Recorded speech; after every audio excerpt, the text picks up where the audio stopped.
Shalom. Todos nós sabemos que Jesus ressuscitou no terceiro dia. Então, nossa alegria indizível, gloriosa, como diz o apóstolo Pedro, vai ficar para domingo. Hoje é o culto das sombras, as horas mais difíceis de Jesus. A traição, o abandono. Mateus diz que literalmente todos o abandonaram. A leitura é de Hebreus capítulo 10, do verso 12 ao 18. Acompanhem a leitura comigo. Hebreus capítulo 10, versículos 12 a 18. Jesus, porém, tendo oferecido para sempre um único sacrifício pelos pecados, assentou-se à destra de Deus, aguardando daí em diante até que seus inimigos sejam postos por estrado dos seus pés. Porque, como uma única oferta, aperfeiçoou para sempre quantos estão sendo santificados. E disto nos dá testemunho também o Espírito Santo, porquanto, após ter dito: esta é a aliança que farei com eles, depois daqueles dias, diz o Senhor. Porei no seu coração as minhas leis e sobre a sua mente as inscreverei. Acrescenta também: de nenhum modo me lembrarei dos seus pecados e das suas iniquidades para sempre. Ora, onde há remissão destes, já não há oferta pelo pecado. Nós vamos ter um momento de oração, de contrição. A palavra de Deus diz que o Senhor é justo e compassivo para nos perdoar os pecados quando confessamos os nossos pecados diante do Senhor. Coloque-se diante de Deus, você e o Senhor, em oração silenciosa nesse instante.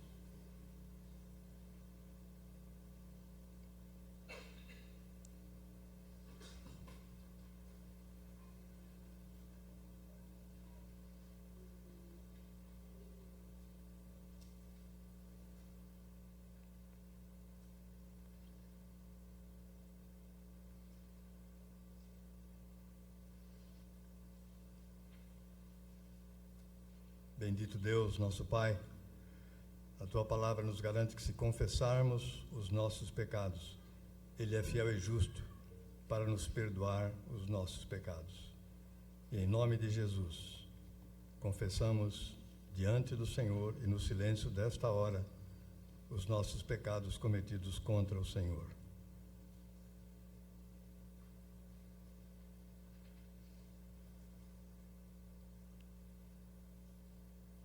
Obrigado, Senhor, porque temos Jesus que intercede por nós diante do Pai, a quem pedimos em nome de Jesus o perdão para os nossos pecados, para entrar em comunhão, em concerto com o Senhor. Abençoa, Pai, todos os atos deste culto, as palavras, as 7 sombras, os cânticos. Te louvamos, Pai, por esse momento traz a nossa mente cativa, acompanhando aquelas horas difíceis de Jesus. Por isso nós te louvamos, Pai, nesta hora. Entregamos este culto. Em nome de Jesus nós oramos e agradecemos. Amém.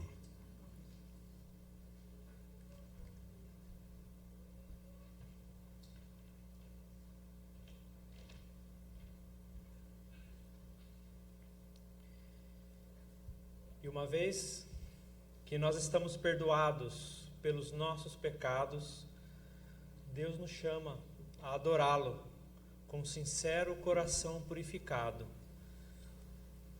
E com isso eu quero ler o texto que está em Hebreus em seguida, a que o Marcos leu, capítulo 10, a partir do verso 19. Tendo, pois, irmãos, intrepidez para entrar no Santo dos Santos pelo sangue de Jesus, pelo novo e vivo caminho que ele nos consagrou pelo véu, isto é, pela sua carne, e tendo grande sacerdote sobre a casa de Deus, aproximemo-nos com sincero coração, em plena certeza da fé, tendo o coração purificado de má consciência e lavado o corpo com água pura. Que em nome de Jesus louvemos ao Senhor após sermos perdoados por tão grande amor e misericórdia.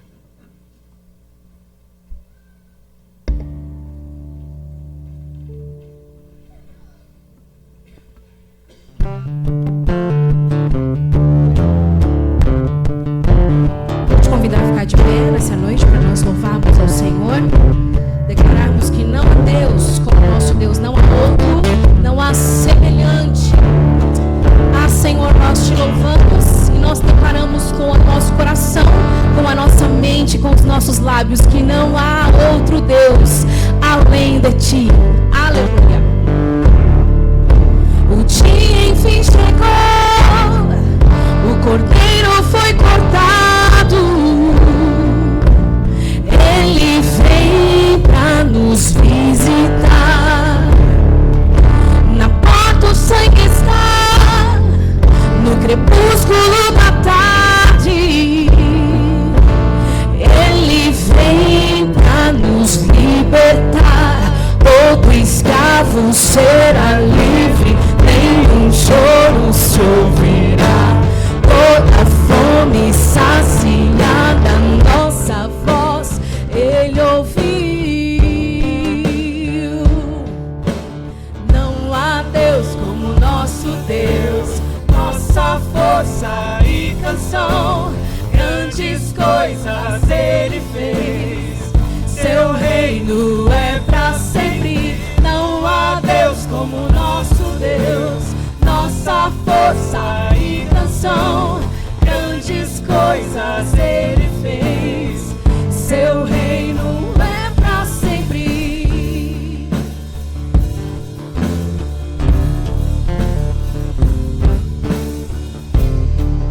Na cruz o sangue está, é sexta-feira à tarde, ele veio pra nos salvar.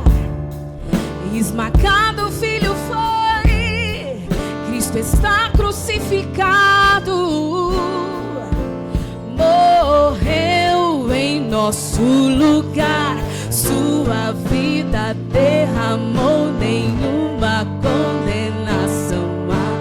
Na montanha da caveira ao nosso lado Deus está. Não há Deus como nosso Deus, nossa força e canção. Grandes coisas ele fez, seu reino é pra sempre. Não há Deus como nosso Deus, nossa força e canção. Grandes coisas ele fez, seu reino é pra sempre. Pra nos dar sua doce graça, nos trouxe a redenção. Não há mais razão pra chorar.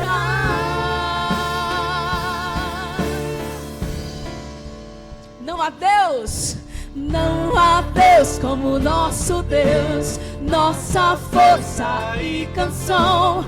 Grandes coisas Ele fez, seu reino é pra sempre. Não há Deus como nosso Deus, nossa força e canção.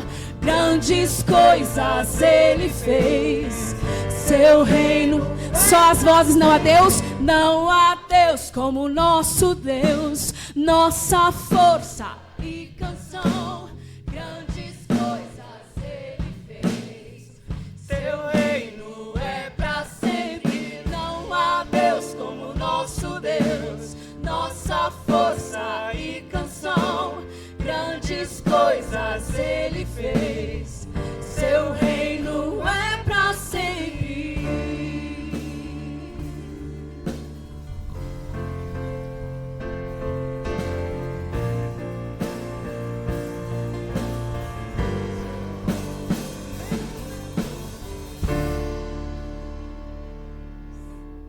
Amém, Jesus.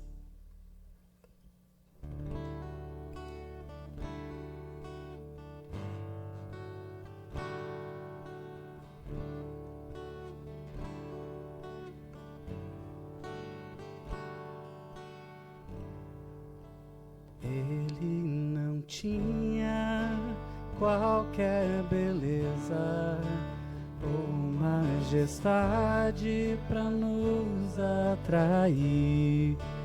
Nada havia em sua aparência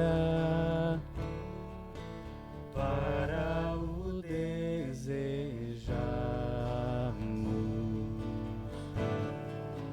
mas rejeitado entre os homens, ainda assim carregou nossas dores. O seu castigo nos traz paz e a esperança não se esvai. A oferta pela culpa Ele ofereceu para satisfazer o Criador. Ele morreu para que a sua luz em nós pudesse brilhar. O Filho do amor se entregou em nosso lugar.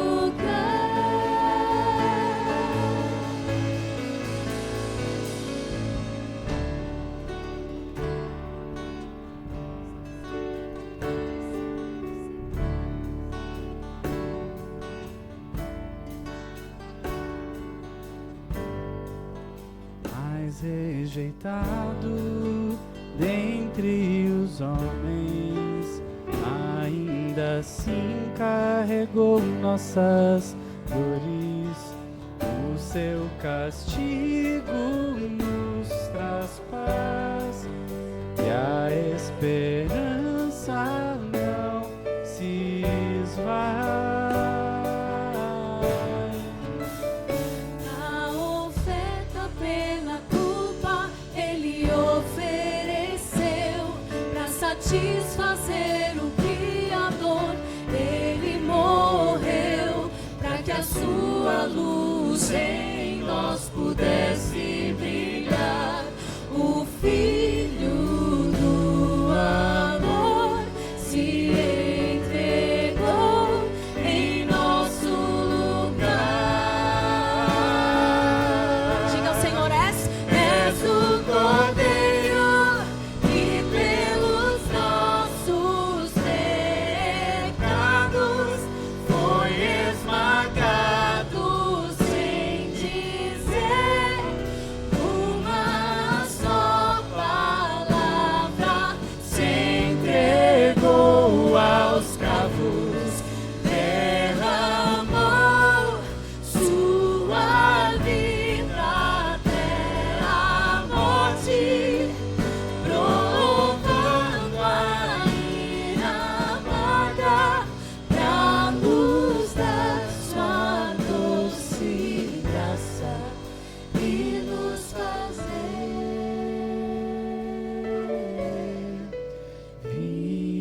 pode cantar conosco. culpa Ele ofereceu para satisfazer o Criador. Ele morreu para que a sua luz em nós pudesse brilhar. O Filho do amor se entregou em nosso lugar. Nós somos gratos, Jesus. Eis-nos aqui, teus filhos. Não somente mais criaturas de Deus, mas filhos amados, remidos pelo sangue de Jesus. Nós te louvamos e nós te agradecemos, Jesus, pelo teu sacrifício na cruz, por ter nos devolvido a vida, e a vida em abundância, uma vida que o mundo não pode nos dar. Nós te louvamos e te agradecemos e te pedimos, recebe, Senhor, o nosso louvor e a nossa adoração nesta noite, em nome de Jesus, amém. Você pode se sentar.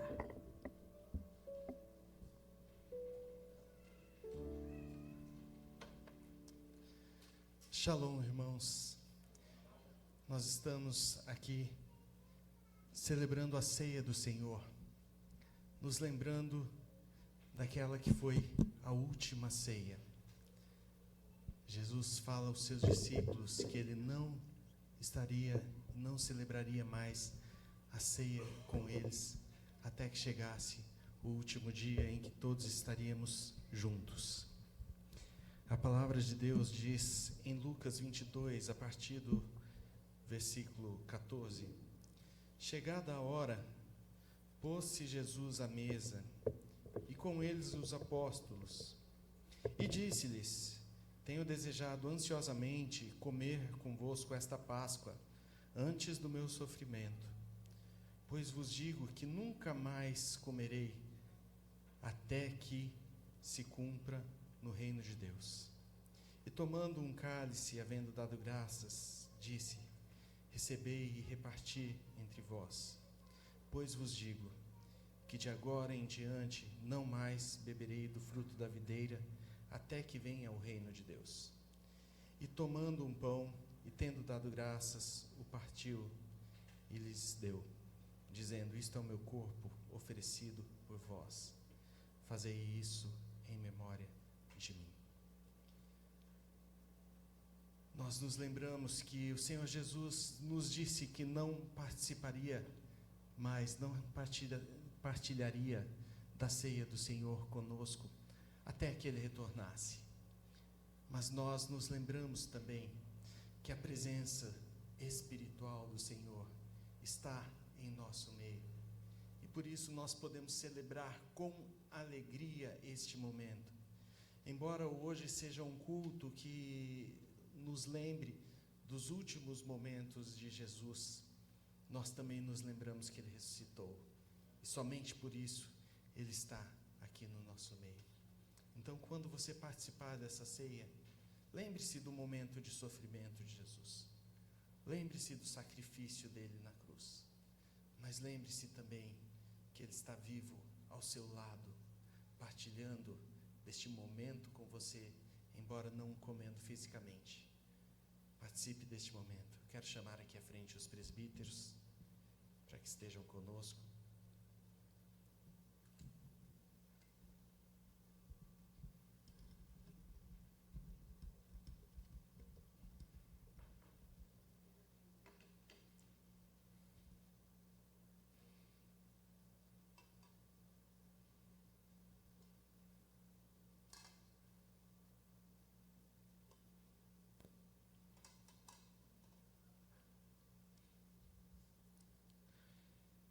E tomando um pão, tendo dado graças, o partiu. E lhes disse: Este é o meu corpo que é dado por vocês. Façam isso em memória de mim.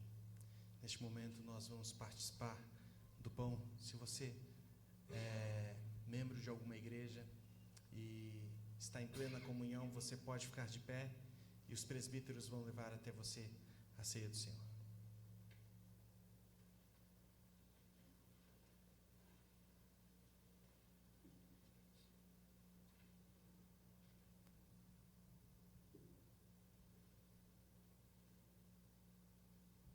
Você pode receber na sua mão e esperar para que possamos participar juntos deste momento.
Alguém foi omitido?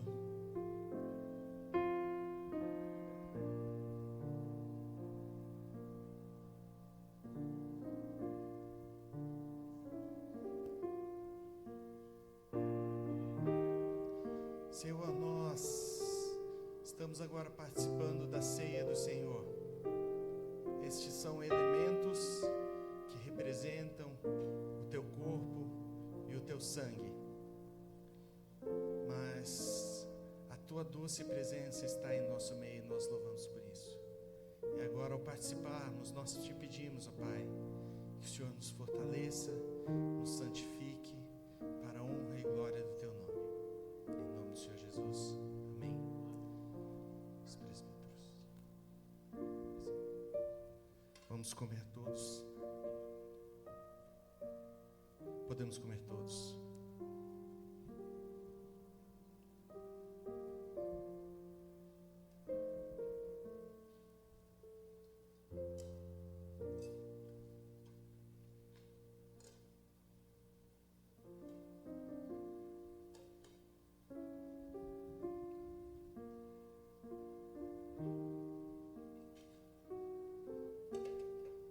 Na noite em que o Senhor foi traído, ele reuniu-se com seus discípulos. Tomou um cálice contendo vinho e disse: este cálice é a nova aliança no meu sangue. Fazei isso todas as vezes que o beberdes em memória de mim. Neste cálice contém vinho. Simboliza a morte, a dor, o sacrifício, o sangue de Jesus que foi derramado por nós. E sem derramamento de sangue não há remissão de pecados.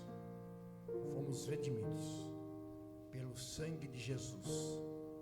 E agora eu quero convidar todos aqueles, os redimidos pelo sangue de Jesus, para que participem conosco deste sacramento.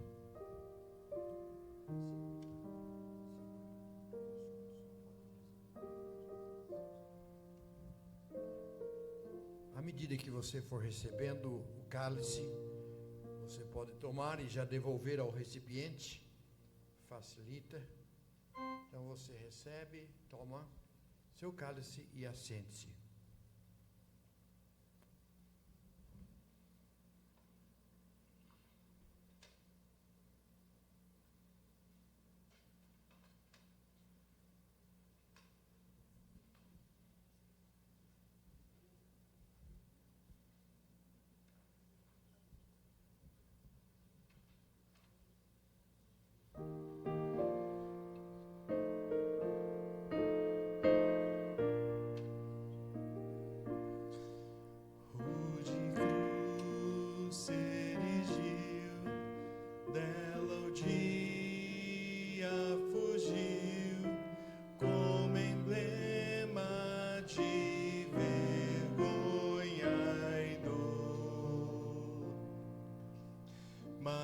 Eu sei que na cruz, nesse dia, Jesus deu a vida por mim, pecador.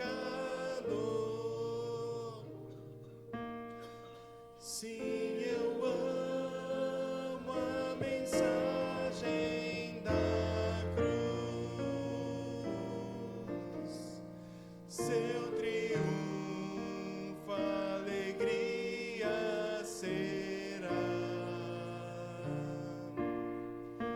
Pois um dia, em lugar de uma cruz, a coroa Jesus me dará. Desde a glória dos céus, o Cordeiro de Deus ao Calvário humilhante baixou. Nessa cruz para mim há mistério sem fim, porque nela Jesus me salvou. Sim, eu amo a mensagem da cruz. Seu triunfo, alegria será. Pois um dia, em lugar de uma cruz, a coroa Jesus me dará.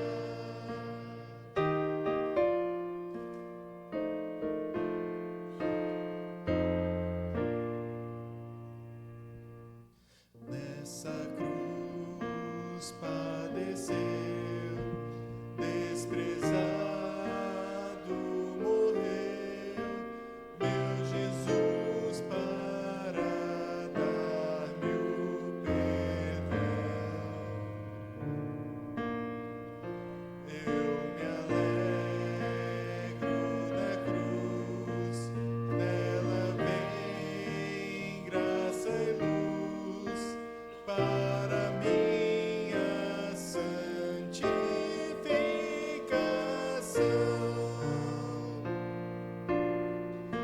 Sim, eu amo a mensagem da cruz.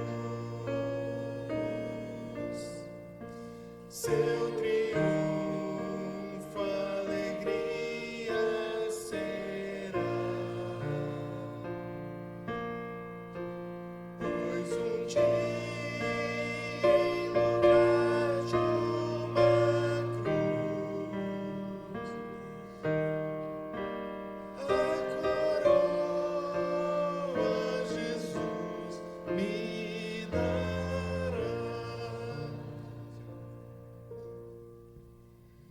Senhor, nós te damos graças e bendizemos por podermos participar desse momento.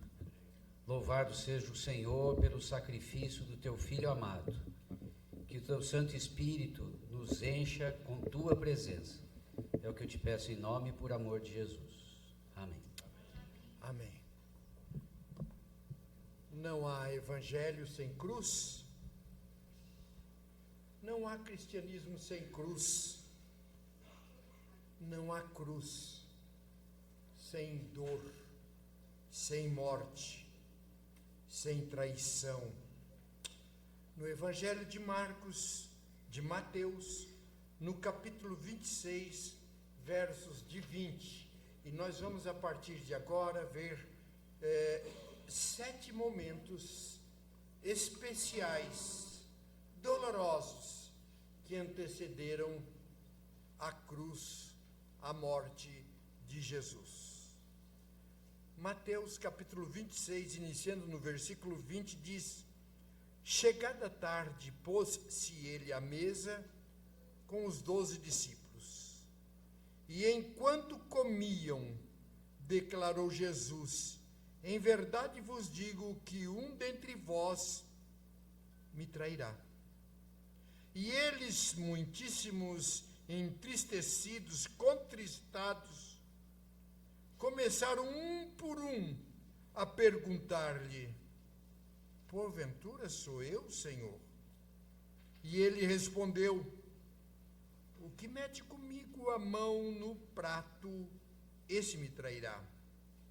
O Filho do Homem vai, como está escrito a seu respeito, mas ai daquele por intermédio de quem o Filho do Homem está sendo traído. Melhor lhe fora não haver nascido. Então Judas, que o traía, perguntou: acaso sou eu, mestre? E respondeu-lhe Jesus: tu o disseste. Uma das dores mais sentidas é a dor da traição. Talvez alguém aqui já tenha experimentado essa dor, a dor da traição. Alguém em que você confiava, alguém em que você depositava a sua esperança, e por tantos motivos, pode ser que alguém aqui já tenha experimentado a dor da traição. Mas nenhuma se iguala à traição que Jesus sofreu. Ali estavam seus amigos, ali estavam seus discípulos, ali estavam homens que ele havia redimido, ali haviam homens que ele havia salvo, ali haviam homens que ele havia transformados, os mais íntimos. E esses, então, a palavra diz: está alguém aqui que vai me trair? E um por um perguntou: sou eu, porventura? Esta pergunta me intriga, e esta pergunta me faz pensar que eles mesmos não tinham a total convicção da sua dedicação. E eles mesmos ficaram preocupados: sou eu, Senhor? Sou eu, Senhor? Mas o que mais me chama a atenção é que aquele que tinha consciência, aquele que sabia, faz uma pergunta cínica, dizendo: sou eu, mestre? Ainda o chama de mestre. Ainda o chama de mestre. Sou eu, mestre? E respondeu Jesus: você está falando. Jesus já sabia, porque ele sabe e ele conhece o coração de cada um de nós. E ainda hoje nós o traímos quando nós pecamos, o traímos quando nós o desobedecemos, ou traímos quando negamos o sacrifício, o traímos quando não dedicamos-lhe o amor que ele dedicou por nós, e é somente a morte dele. E somente quando nós aceitamos então essa morte, é que apesar dos nossos pecados, das nossas falhas, das nossas transgressões, somos perdoados. Que Deus tenha misericórdia de nós, que vivamos vida bonita, limpa e coerente. Quando nós nos dizemos cristãos, não o traiamos, mas vivamos esta vida que agrade o nosso Senhor. E se acontecer de algum momento o nosso pecado, a nossa falha, e vai acontecer, lembremos-nos de pedir-lhe perdão, e o sangue de Jesus nos purifica de todo pecado. Amém.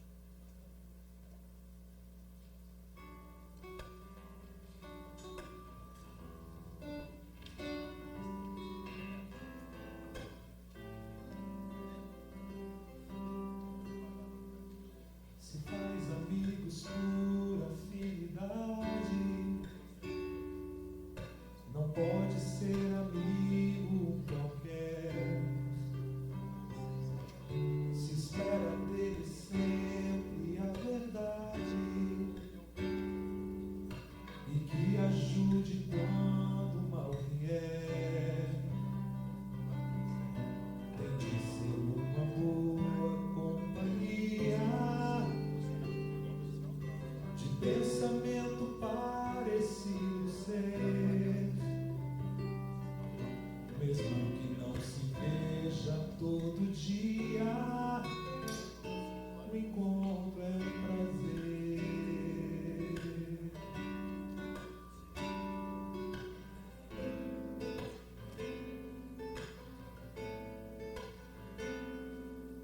Se todavia alguém não corresponde ao que da amizade elementar, a verdadeira intenção esconde, conspira, trai a ponto de matar. Jesus é o amigo mais chegado, pois toda a inimizade recebeu, ainda que traído e abandonado, leal permaneceu.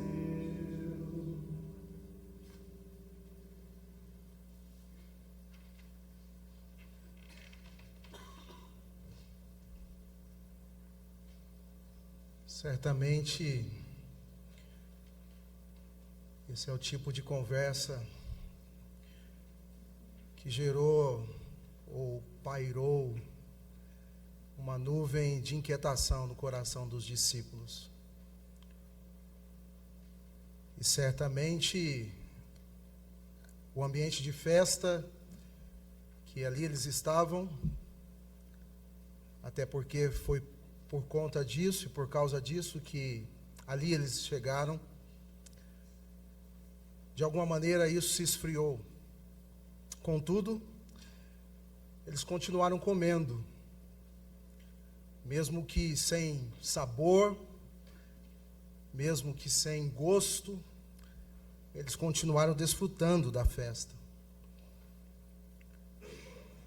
E o texto continua dizendo, o verso 26 do capítulo 26 de Mateus, nos dizem assim: enquanto comiam, tomou o pão e deu graças, partiu e deu aos seus discípulos, dizendo: tomem e comam, isto é meu corpo.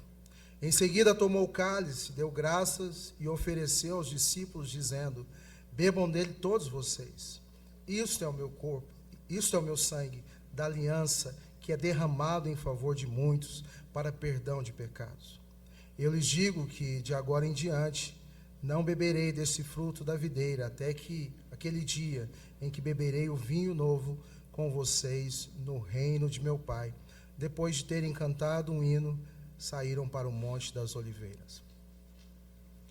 Um misto de emoções, um misto de sentimentos, um misto de expectativas. De um lado, os discípulos, na expectativa de celebrar a Páscoa, aquilo que seria um último momento, reunidos ali, celebrando uma festa. A expectativa é de celebração, desconectados da realidade, mais uma vez, a semelhança do que houve, do que aconteceu no Getsêmani, quando estavam dormindo. Ali, distraídos, Jesus instaura ou inicia a ceia do Senhor. Um marco que passa a fazer toda a diferença na comunidade, no povo de Deus. A ceia do Senhor que aponta para o sacrifício de Cristo Jesus. E os discípulos que ali estavam, conscientes de uma outra realidade, envolvidos de uma outra realidade, a Páscoa. Jesus então toma o pão em suas mãos e exatamente ali inicia ou propaga a ceia do Senhor, fazendo referência ou remetendo-se àquilo que ele viria passar, as dores que iria sofrer, e ele toma dois elementos em suas mãos. O primeiro deles, o pão. Pão mesmo.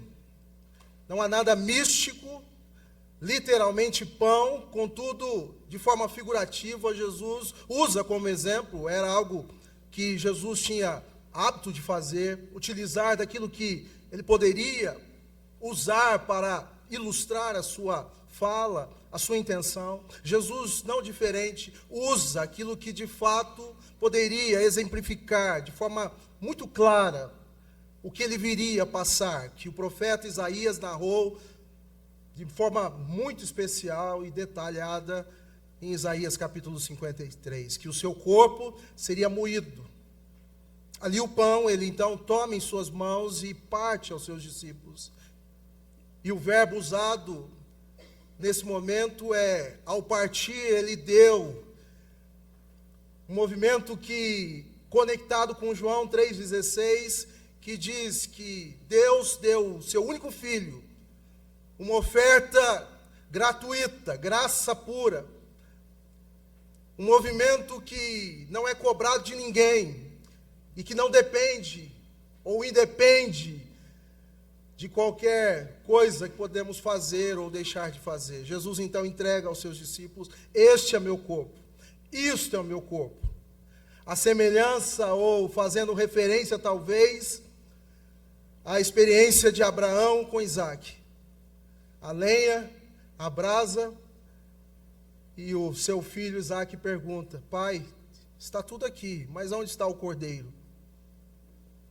E Jesus então, a pergunta não existe, porém ele mesmo enfatiza e já declara: isto é o meu corpo. Semelhante modo, ele também pega o vinho, que é referência ao sangue, dizendo: este é o sangue da nova aliança. Não mais o sacrifício do Antigo Testamento, não mais a realidade da Páscoa, não destituindo ela, contudo iniciando a partir de um novo administrador, que é Cristo, o Senhor. Este é meu sangue, sangue mesmo, ali vinho mesmo, nada místico, contudo e sobretudo, a presença do Senhor estava ali, não desassociada do elemento, fazendo apenas um movimento de ritual, ou enfatizando um ritual, mas dando ênfase, sobretudo, à presença do Senhor, que nos remete, ou que remetia aos discípulos, apontando para o sacrifício de Cristo Jesus. De forma resumida, Jesus está dizendo em alto e bom som aos seus discípulos: em breve, essa realidade que vocês estão vendo ilustrada por mim acontecerá. Embora o contexto é de Páscoa, mas aqui eu inauguro aquilo que vocês, quando se reunirem, a semelhança do que diz o apóstolo Paulo, lá na frente, em 1 Coríntios. Todas as vezes que vocês se reunirem em meu nome, comam e bebam, com a consciência, com o coração inclinado, que esse momento fortalece a fé de vocês, amém? Que esse momento não é um ritual em si mesmo, ou com fim em si mesmo, mas que sobretudo incendeia o coração de vocês para uma viva esperança. E por fim, que esse momento, conforme mesmo diz o texto, finalizando, remete à esperança de que não só celebramos o sacrifício de Jesus, não com contrição apenas, mas sobretudo com alegria no nosso coração, porque Ele venceu a morte. Sobretudo e acima de tudo, com os nossos olhos e com o nosso coração incendiado, aquecido, para a viva esperança de que um dia Ele voltará para nos buscar. O texto encerra dizendo: ali eles saem após esse momento, cantando um hino. Essa é a nossa expectativa, esse é o nosso anseio e a nossa esperança, de que um dia todos nós estaremos reunidos, não mais para uma ceia, como Ele mesmo faz referência, não mais para um dia, mas por toda a eternidade, louvando e engrandecendo ao Senhor. Que Deus nos abençoe.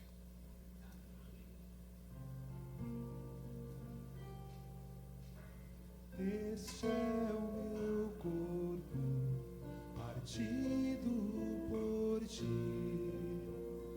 pra salvação e da paz. Toma e come, e quando fizeres, faz em amor por mim. Este é meu sangue, vertido por ti, traz o perdão e liberdade. Toma e bebe, e quando fizeres, faz em amor por mim. Este é meu sangue, vertido por ti, traz o perdão e liberdade. Toma e bebe, e quando fizeres, fazem amor por mim. Shalom. Meus amados, vamos ao texto. Lucas 22, 31 a 34, diz o seguinte: Simão, Simão, eis que Satanás vos reclamou para vos peneirar como trigo. Eu, porém, roguei por ti, para que a tua fé não desfaleça. Tu, pois, quando te converteres, fortalece os teus irmãos. Ele, porém, respondeu: Senhor, estou pronto a ir contigo, tanto para a prisão como para a morte. Mas Jesus lhes disse: Afirmo-te, Pedro, que hoje 3 vezes negarás que me conheces, antes que o galo cante. Meus amados, quem é essa pessoa aqui? Quem é Pedro? Sabemos a história, sabemos da sua conversão, pescador, e quando se encontra com Jesus de uma forma sobrenatural, ali ele deixa todo o seu negócio e segue a Jesus. Nós vimos que foi um discípulo exemplar, o amigo do mestre, viu muitos milagres, curou enfermos, expulsou demônios e multiplicou também o pão, alimentou multidões, e nesse momento ele está sendo provado. A sombra da negação, nesse momento, é os piores dias que ele pudesse viver, tendo em vista que esse discípulo andou sobre as águas. Meus amados irmãos, avaliando esse contexto, na sombra da negação, Pedro, ou talvez você, pode estar passando pelo peneirar de uma situação que somente o Senhor pode te livrar. Então, meus amados irmãos, a primeira questão que vejo, que nesse momento sombrio, não existe alívio, existe um peneirar. Existe uma situação onde, depois de 3 anos com Jesus, você podia dizer que você é um indivíduo totalmente capaz, fortalecido, totalmente preparado para qualquer obra. Mas Jesus diz: você não está preparado. você vai ser peneirado. Eu não posso, eu não vou fazer, eu não sou forte e não posso derrubar esses ataques. Só o Senhor pode. Mas segunda lição que vejo aqui, que nesse momento da sombra, né, da negação, nós temos um intercessor. Jesus Cristo, o Senhor, está ali, ele diz no versículo 32 que ele rogou ao Pai para que ele não perdesse a fé, para que ele não desfalecesse. E com essa bênção maravilhosa, com esse agir de Jesus, com essa fala de Jesus, mesmo sendo provado, Jesus intercede, Jesus ora, Jesus clama por Pedro. E a terceira lição que eu queria destacar aqui, bem rapidamente, que nesse momento da sombra da negação, nós podemos pensar que estamos preparados. Versículo 33, ele respondeu: Senhor, estou pronto para ir contigo, tanto para a prisão como para a morte. Essa leitura que você faz de você mesmo, essa leitura que Pedro fez, mas não estava preparado. Não estamos preparados. Se fosse nós negaríamos Jesus também. Graças a Deus que o nosso Senhor intercede por nós. Amém?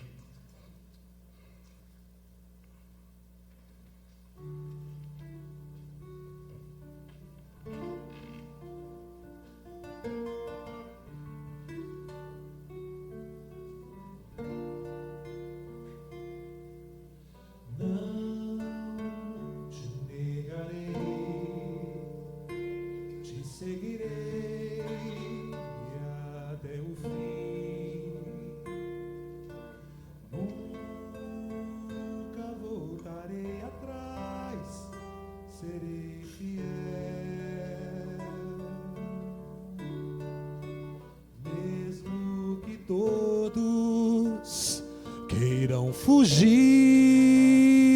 ou se arrependam de te seguir, Jesus, meu mestre, eu jamais te deixarei.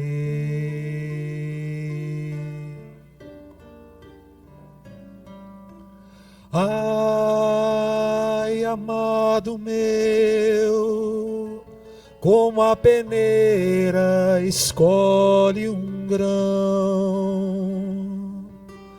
assim o mal te escolheu e o inimigo cobiçou teu coração.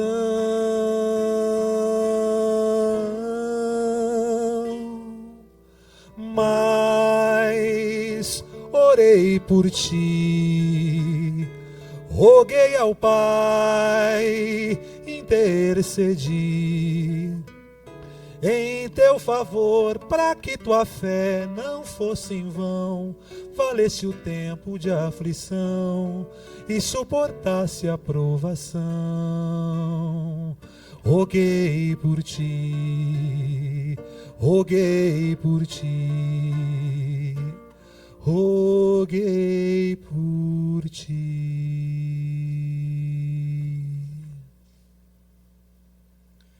Graça e paz, queridos irmãos e irmãs.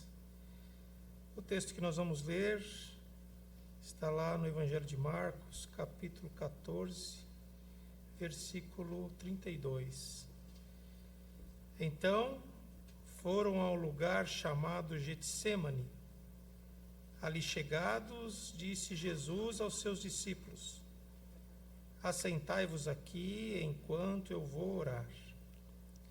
E levando consigo a Pedro, Tiago e João, começou a sentir-se tomado de pavor e de angústia. E lhes disse: a minha alma está profundamente triste até a morte. Ficai aqui e vigiai.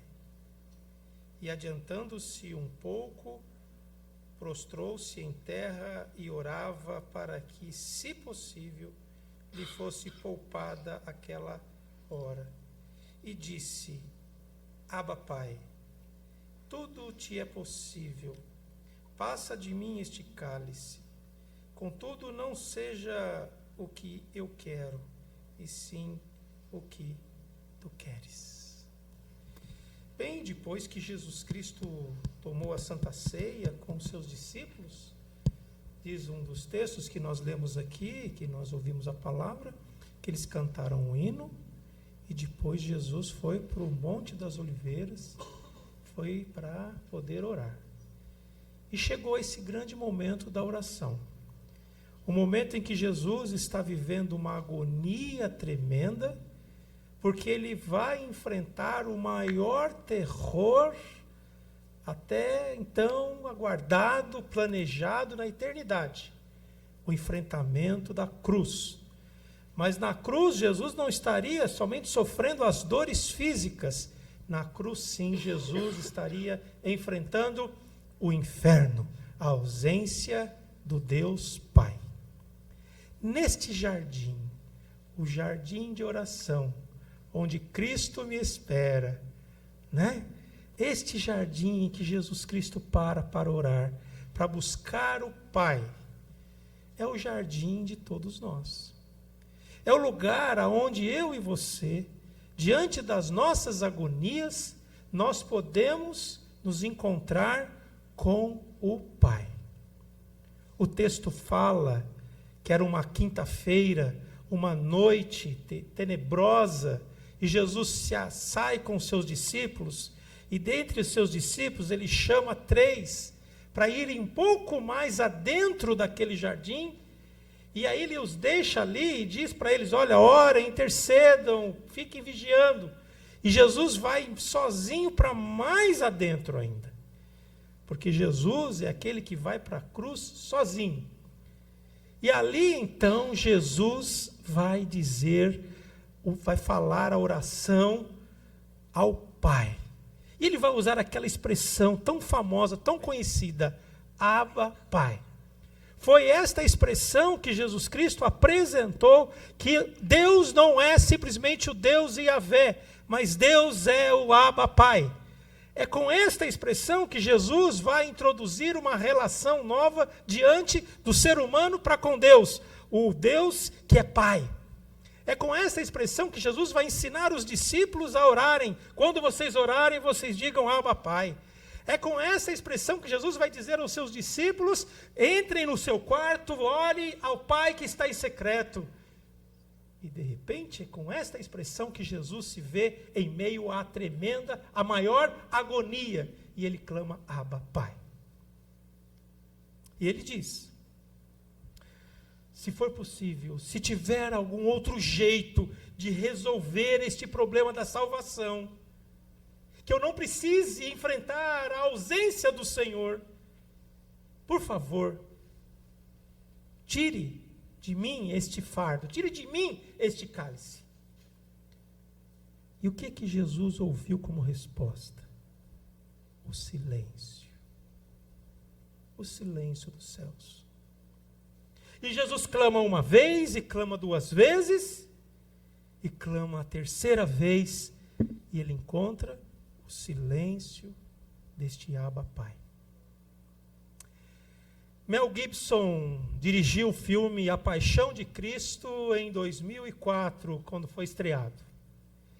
Este é um dos melhores filmes que retrata a paixão de Jesus. E ele começa o filme exatamente com esta cena.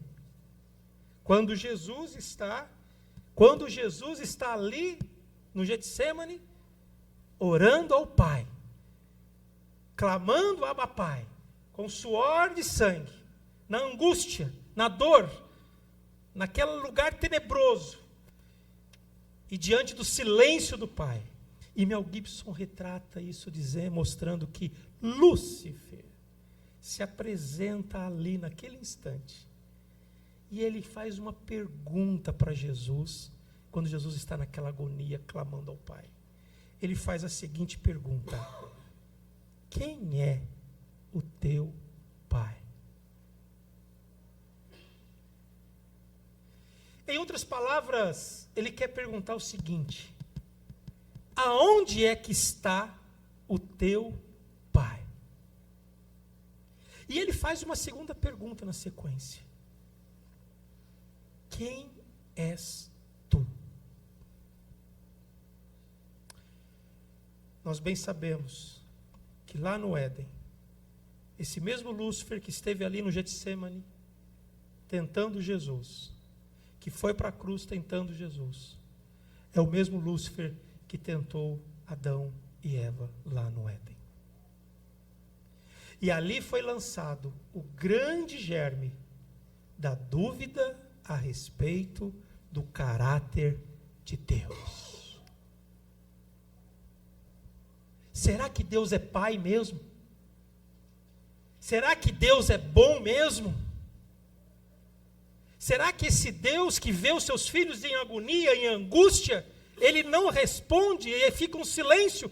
Este é o pai protetor, esse é o pai que vem socorrer, este é o pai que vem dirigir. E ali naquele Getsemane, Jesus está enfrentando este vírus que foi lançado lá no Éden e que eu e você carregamos nos nossos dias. Porque diante das nossas angústias, diante das nossas dores, diante do nosso sofrimento, nós perguntamos: onde está Deus? Ó Senhor, o Senhor não está olhando para a minha dor, o Senhor não está olhando para a minha agonia, o Senhor não está olhando para mim, o meu sofrimento. Será que Deus realmente é Pai? E ali Jesus persiste naquela oração e naquele propósito, porque Jesus não tinha dúvida do caráter do Pai. E Jesus vai morrer em seu lugar, em meu lugar, por sua causa, por minha causa. Jesus vai à sepultura e Jesus vai ressuscitar. E aí a palavra de Deus vai dizer: mas a todos quantos o receberam, deu-lhes o poder de serem feitos filhos de Deus. E aqueles que são filhos de Deus recebem o mesmo Espírito que Jesus tinha, que podem então clamar: Abba, Pai. Que você, meu irmão e minha irmã, possa entender que talvez você entre num jardim de oração, aonde você vai clamar ao Abba, Pai, aonde você vai poder se lançar, colocar a sua dor, o seu sofrimento diante do Deus que é Pai. Mas confie no caráter deste Deus que é bom. Quando Lúcifer perguntar: quem é teu pai? Quando ele colocar uma dúvida: onde é que está Deus? Você diga: Deus é o meu Pai. Eu fui reconciliado com Cristo Jesus. E quando ele perguntar: quem é você? Você acha que Deus está olhando para você? Você diga: eu sou filho do Deus amado. E que Ele não vai me abandonar neste jardim. Ainda que haja silêncio, o Deus eterno, o Deus bom, está perto, está presente, para cumprir os seus propósitos. Permaneça firme nas mãos deste Deus Pai eterno. E você, que tem você como filho amado. Que Deus te abençoe.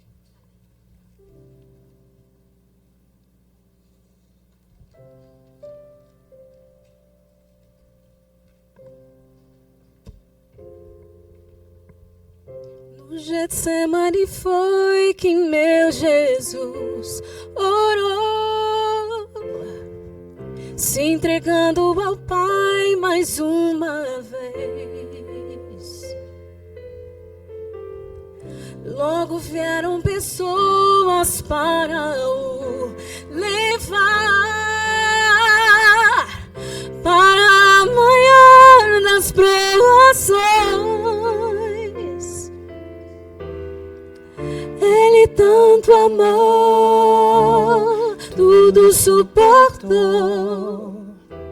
Ele carregou a nossa cruz. Cante conosco.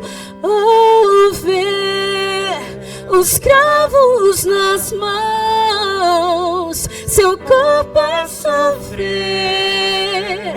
naqueles momentos de dor, ver o mestre a chorar, e foi por você que ele mostrou tanto amor. Os soldados cuspiam no seu rosto nu. Posso ouvir o clamor da multidão, e Jesus a olhar aquele céu azul, pede ao Pai que lhes dê o seu perdão. Ele tanto amou, tudo suportou. Ele carregou a nossa cruz. Oh, ver os cravos nas mãos, seu corpo a sofrer, naqueles momentos de dor, ver o mestre a chorar, e foi por você que ele mostrou tanto amor. Ver os cravos nas mãos, seu corpo a sofrer, naqueles momentos de dor, ver o mestre a chorar, e foi por você que ele mostrou tanto amor.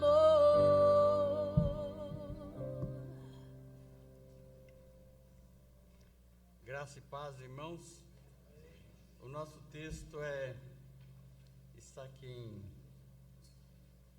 Mateus, capítulo 26, 37 a 41.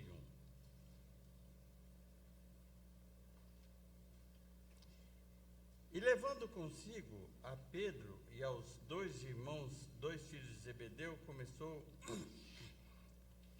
a entristecer-se. Zebedeu começou a entristecer-se e a angustiar-se. Então lhes disse: a minha alma está profundamente triste até a morte. Ficai aqui e vigiai comigo. Adiantando-se um pouco, prostrou-se sobre o seu rosto, orando e dizendo: meu Pai, se possível, passe de mim este cálice. Verso 40. E voltando para os discípulos, achou-os dormindo e disse a Pedro: então nem uma hora pudesses vigiar comigo? Vigiai e orai, para que não entreis em tentação. O espírito, na verdade, está pronto, mas a carne é fraca. O tema nosso aqui é a sombra da vigilância não compartilhada. Nos versículos 37 e 38, Jesus dá os motivos para os discípulos vigiar e orar. Ou seja, Jesus começou a entristecer-se e a angustiar-se. Então lhes disse: a minha alma está profundamente triste até a morte. Ficai aqui e vigiai comigo. Então Jesus deu motivo para os discípulos orar. Porém, após a intensa oração de Jesus, ele achou seus discípulos dormindo. Então Jesus lhes disse: nem uma hora pudestes vigiar comigo? Versículo 41. Vigiai e orai, para que não entreis em tentação. O espírito, na verdade, está pronto, mas a carne é fraca. Aqui Jesus deu a norma para o espírito vitorioso. O espírito do crente precisa de combustível. E a vigilância, a oração e a palavra de Deus são os combustíveis para isso. Imagine que se em vez dos discípulos dormirem, estivessem em oração, Cristo os iluminaria. E Ele, amados irmãos, nos ilumina também quando buscamos em oração. Efésios 5,14 diz: desperta, ó tu que dormes, levanta-te de entre os mortos e Cristo te iluminará. Se os discípulos orassem naqueles momentos, todas as suas dúvidas, que o problema deles era as dúvidas, as incertezas, se os discípulos orassem naqueles momentos, eles seriam iluminados, todas as suas dúvidas se dissipariam, e eles estariam prontos para apoiar o Mestre, e seria uma força para Jesus. Mas não foi o que aconteceu. Eles dormiram de tristeza. Mas vejamos, irmãos, o tópico de Jesus, vigiai e orai, porque o espírito está pronto, mas a carne fraca, foi o mesmo tópico usado por Paulo em Gálatas 5:16-26.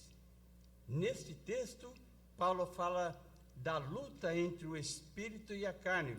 Gálatas 5:17 diz: porque a carne milita contra o espírito, e o espírito contra a carne, porque são opostos entre si. Herman Bavinck, um teólogo holandês já de anos atrás, faz referência ao homem natural.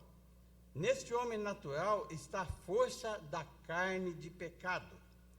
E se esse homem natural luta por escolher o bem e não o mal, isso é o resultado da luta da sua razão e sua paixão. A paixão quer isso ou aquilo, mas a razão às vezes diz não. Porém, quando Deus, por seu poder, nos regenera, a luta é bem diferente. Não é mais a luta entre a razão e a paixão, mas o é entre o espírito e a carne. É uma luta espiritual. Lá não era, aqui é uma luta espiritual. São duas forças que lutam dentro do cristão. É o que Paulo fala em Romanos 7, 15 a 20. Lá ele diz assim, por exemplo, o bem que eu quero fazer não faço, mas o mal que eu não quero, eu faço. É uma luta espiritual. E Jesus disse: vigiai e orai, para que não entreis em tentação. O espírito, na verdade, está pronto, mas a carne é fraca. Mateus 26, 41. Amados irmãos, a carne é tão fraca que naqueles momentos ocorreram 3 fraquezas dos discípulos. A primeira, eles dormiram. 2, eles fugiram, Mateus 26, 56b. E 3, negaram o Mestre. Triste a escolha que eles fizeram. E nós, como temos nos comportado? Jesus esteve orando, intensamente se preparando para ser preso e morto, para nos reconciliar com Deus. E nós, irmãos, temos feito a nossa parte vigiando e orando, ou dormimos o sono da indiferença? Jesus nos chama à oração. Deus nos ajude a estarmos sempre firmados nele. Amém.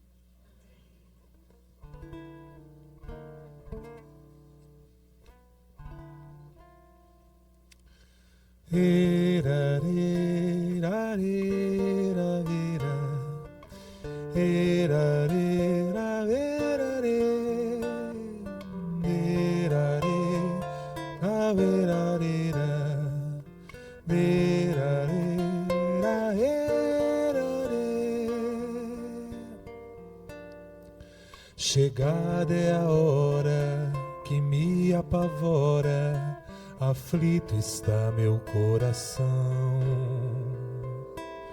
Eu chamo amigos para estarem comigo, me ajudando em oração.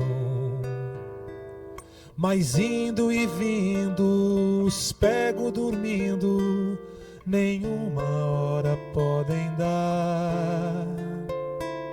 É tão solitário o caminho ao Calvário, sou eu quem vai ter que trilhar.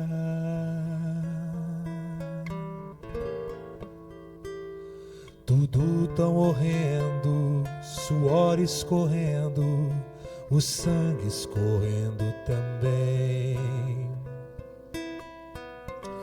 Onde pecado, serei castigado, nenhum eu cometi, porém.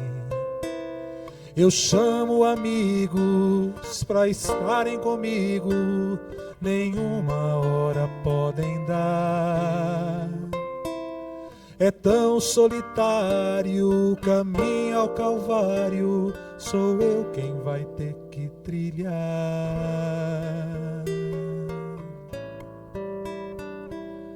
Pai, se for possível, passa esse cálice de mim, mas é a tua vontade que seja feita assim, que seja feita assim.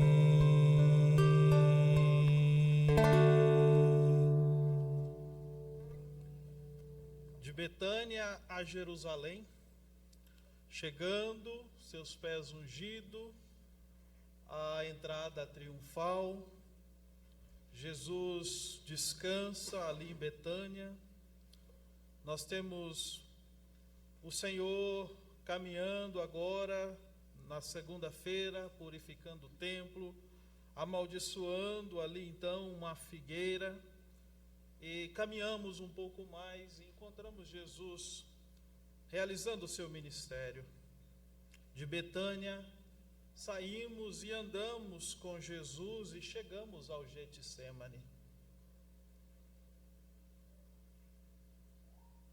E até o Getsemane o Senhor celebra a Páscoa com os discípulos, indica quem o trairia, e vemos Jesus saindo com alguns dos seus discípulos, indo para o Getsemane, e Judas saindo para traí-lo.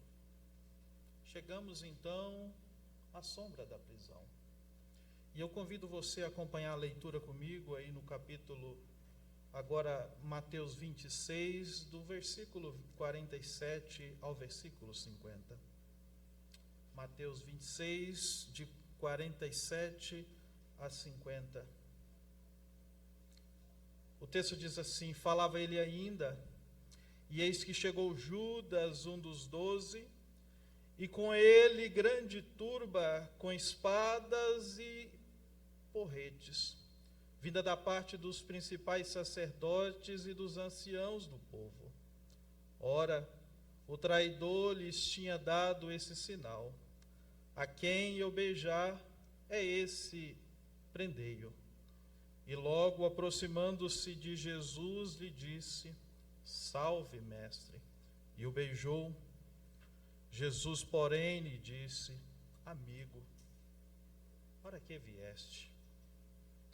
Nisto, aproximando-se eles, deitaram as mãos em Jesus e o prenderam. Meus queridos irmãos, quando nós vemos João capítulo 18, versículo 2, o texto diz assim: Judas, o traidor, também conhecia aquele lugar, porque Jesus ali estivera muitas vezes com os seus discípulos. Nós chegamos diante desse texto, à sombra da prisão de Jesus, e o que já aparece diante dos nossos olhos é que enquanto Jesus falava, a sua fala foi interrompida pela chegada de Judas, juntamente com uma multidão e os soldados do Sinédrio. Essa procissão que vai se aproximando, e Judas com o seu líder rompem, quebram a fala de Jesus, e toda a cena se desenrola diante dos nossos olhos. Precisamos entender que o fato de João capítulo 18, versículo 2, nos dizer que Judas conhecia Jesus e aquele lugar é muito importante para nós. Porque o ponto principal aqui é: Jesus não podia fugir de maneira nenhuma para os líderes religiosos. Já vimos em Lucas 4:30 que Jesus estava numa situação onde a multidão enfurecida o queriam atirá-lo pelo penhasco e ele foge. Num outro momento, Jesus seria apedrejado, em João 8:59, e Jesus foge, sai do templo. Não podemos errar, não podemos deixar Jesus fugir de novo, ele precisa ser preso. No entanto, nós percebemos que não há nenhuma vontade em Jesus de fugir, muito pelo contrário, ele faz com que tudo aconteça para que ele seja preso. Já ouvimos que ele precisava cumprir a vontade do Pai. E aí o que marca para mim nestes versículos, e o que os evangelistas vão dizer, principalmente João, é que Judas estava familiarizado ou acostumado com Jesus e com os lugares que ele ia. E aí eu estava pensando em casa e pensando inclusive no que o texto vai dizer no versículo 50, Jesus chama Judas de amigo, né? Aquele companheiro que eu conhecia, mas um escritor, um comentarista vai dizer que esse amigo na verdade não traz nenhum significado de proximidade e afeto, mas apenas de alguém que está acostumado ou familiarizado com algumas situações, mas não há afeto nenhum. E aí eu fiquei pensando o seguinte, irmãos, que muitas vezes nós estamos familiarizados com os lugares onde Jesus está, com a igreja, com o evangelho, com as praças públicas onde o evangelho é anunciado, com os maiores pregadores da história, mas para mim o que se destaca aqui e o que a palavra de Deus nos traz nessa noite é que não é suficiente estar apenas familiarizado, mas é necessário experimentar o evangelho, o Jesus do Calvário. Os discípulos fugiram, Pedro negou, e aí Jesus vem e chama ele: Pedro, vem aqui, você estava familiarizado, você é o pescador que quis tomar a espada e tomar o meu lugar, mas vem aqui, eu vou te ensinar aqui, eu vou apacentar o seu coração para que você experimente aquilo que eu tenho para você. Sabe, irmãos, eu gosto muito do texto de Mateus, quando diz para a gente assim: vinde benditos de meu Pai, entrai na posse do reino que vos está preparado desde a fundação do mundo.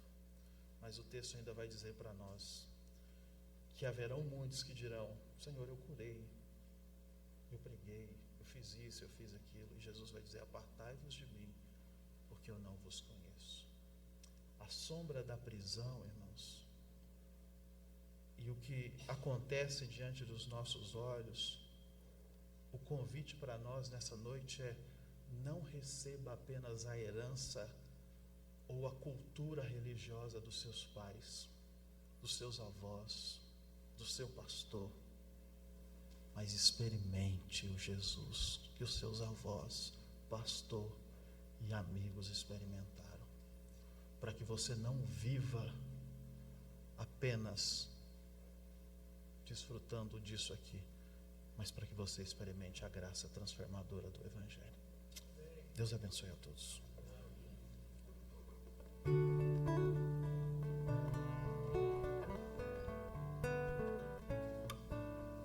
Noite sem descanso, viu Jesus amanhecer. Sol de um dia triste, sexta-feira de horror. Chefes, sacerdotes maltrataram pra valer a quem é da própria vida o autor, pelo bem que fez pagou. Sim, mas foi Pilatos quem por fim o entregou. Cara e mãos lavadas, a saída que escolheu. E o povo virado como um só se levantou, falou: será que a voz do povo é voz de Deus?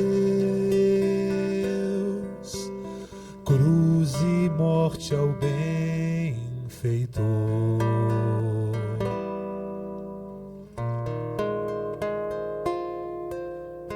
Quase meio-dia, o Salvador já preso à cruz.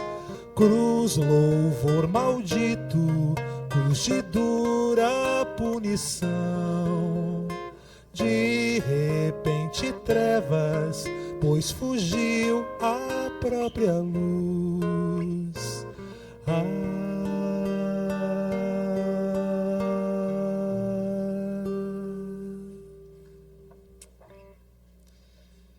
Mateus 26, de 51 a 56, nos diz: E eis que um dos que estavam com Jesus, estendendo a mão, sacou a espada e, golpeando o servo do sumo sacerdote, cortou-lhe a orelha. Então Jesus lhe disse: Embainha a tua espada, pois todos os que lançam mão à espada perecerão. Acaso pensas que não posso rogar a meu Pai, e ele me mandaria neste momento mais de 12 legiões de anjos? Como, pois, se cumpririam as Escrituras, segundo as quais assim deve suceder? Naquele momento, disse Jesus às multidões: Saístes com espadas e porretes para prender-me, como a um salteador. Todos os dias no templo eu me assentava convosco, ensinando, e não me prendestes. Tudo isto, porém, aconteceu para que se cumprissem as Escrituras dos profetas. Então os discípulos, deixando-o, fugiram.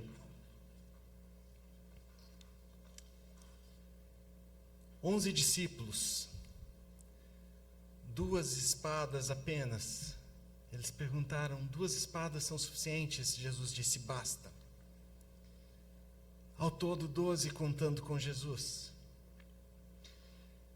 E de repente uma multidão se aproxima deles com espadas e porretes.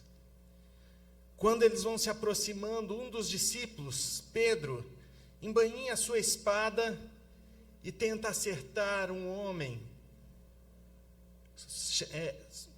que trabalhava com o sumo sacerdote. Aquele homem tenta se desviar para não morrer, e a sua orelha é cortada.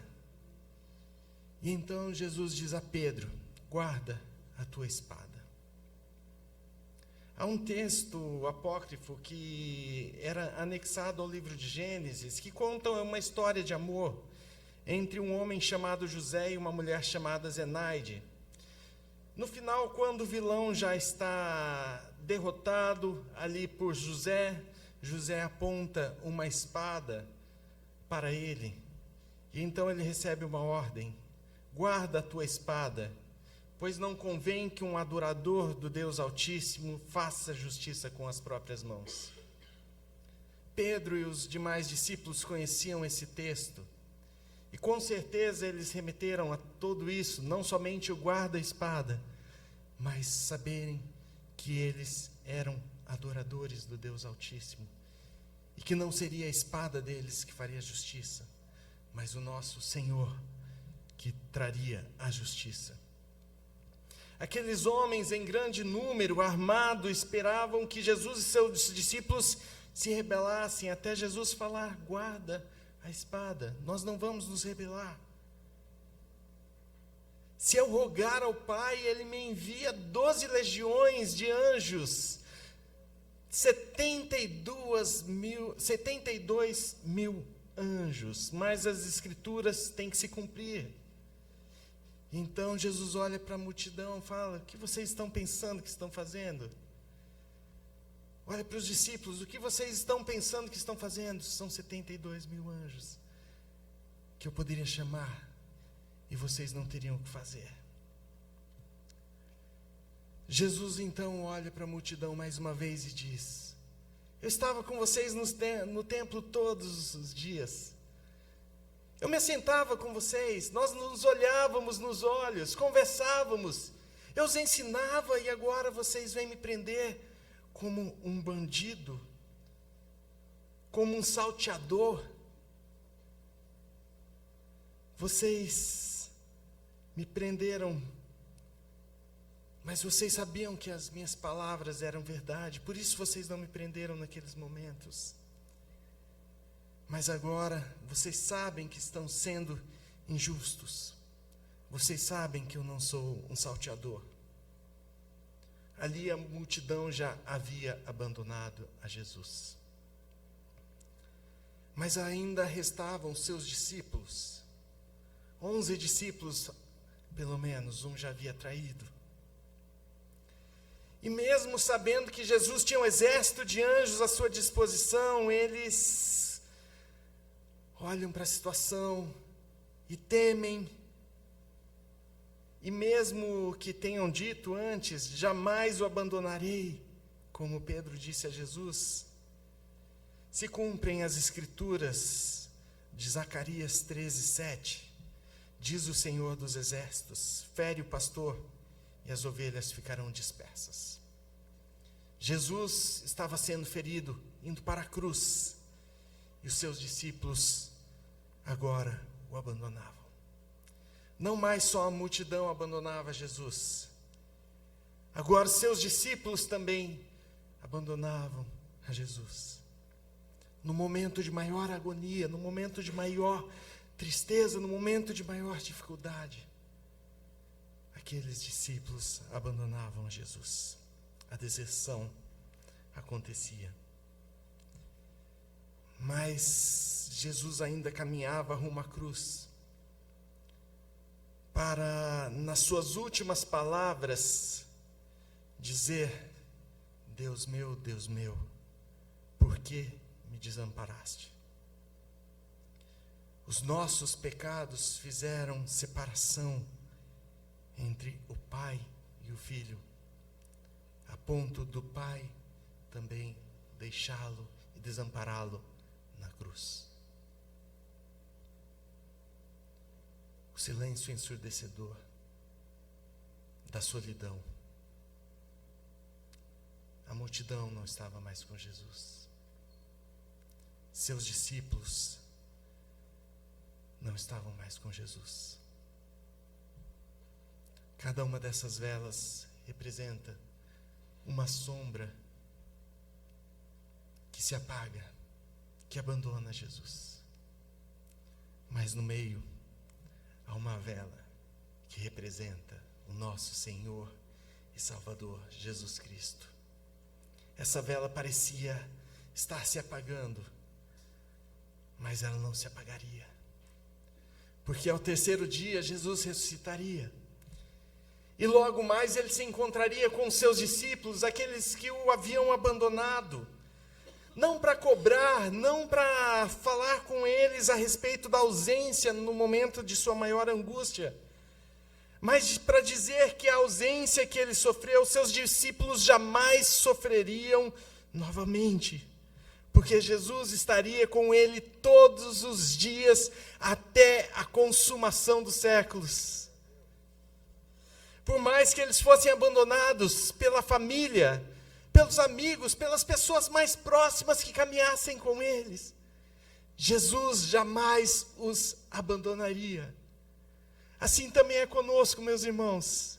A cada dia que nós caminhamos, muitas vezes nós nos vemos em solidão, em tristeza, em um momento em que pessoas nos abandonam, que os nossos amigos nos deixam de lado, que tantas pessoas que a gente considerava tão próxima nos abandonam. mas a palavra de Jesus se estende para cada um de nós. Eis que estou convosco todos os dias até a consumação dos séculos. Esse é o nosso Jesus que caminha pela via dolorosa, sozinho, na solidão, mas que não nos abandona jamais.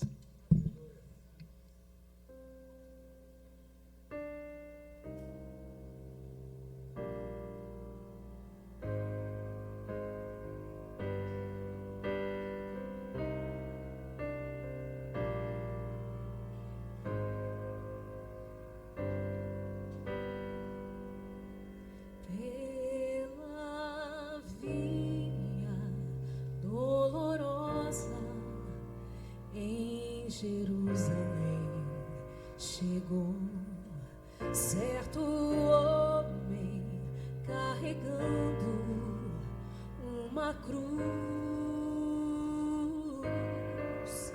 Multidões queriam ver o homem condenado a morrer.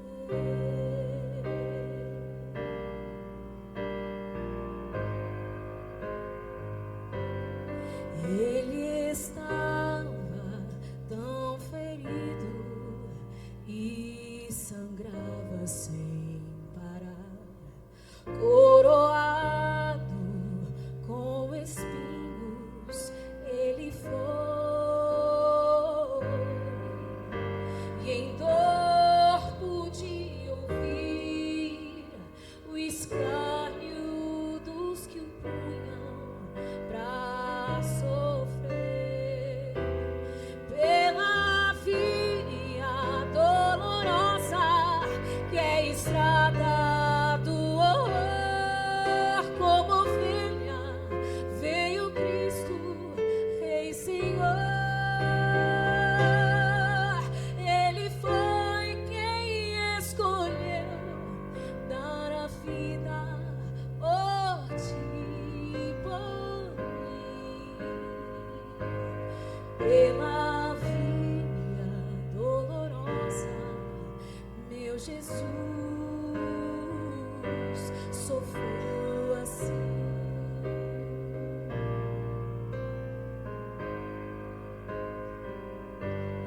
Ele estava tão ferido e sangrava sem parar, coroado com espinhos. Ele foi, e em dor pude ouvir o escárnio dos que o punham pra morrer. Pela via dolorosa que é estrada do horror, como ovelha veio Cristo, Rei Senhor. E Ele foi quem escolheu dar a vida por ti e por mim. Pela via dolorosa, meu Jesus sofreu assim.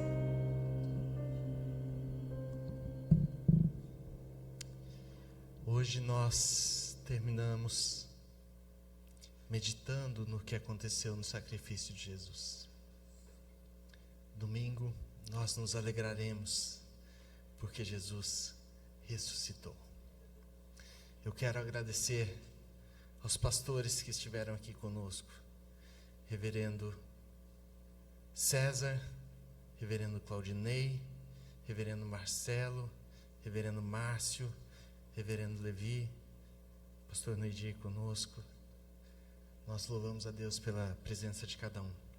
Agora nós receberemos a bênção e em seguida eu peço que os irmãos permaneçam em seus lugares, que nós vamos terminar escutando 33 badaladas que representam a idade física de Jesus. Então, após terminarmos a bênção, podem continuar nos seus lugares aguardando. Agora, irmãos, que a maravilhosa graça salvadora do nosso Senhor e Salvador Jesus Cristo, o maravilhoso amor de Deus, o nosso Pai, a comunhão e a consolação do Santo Espírito de Deus esteja com cada um de nós, hoje e sempre.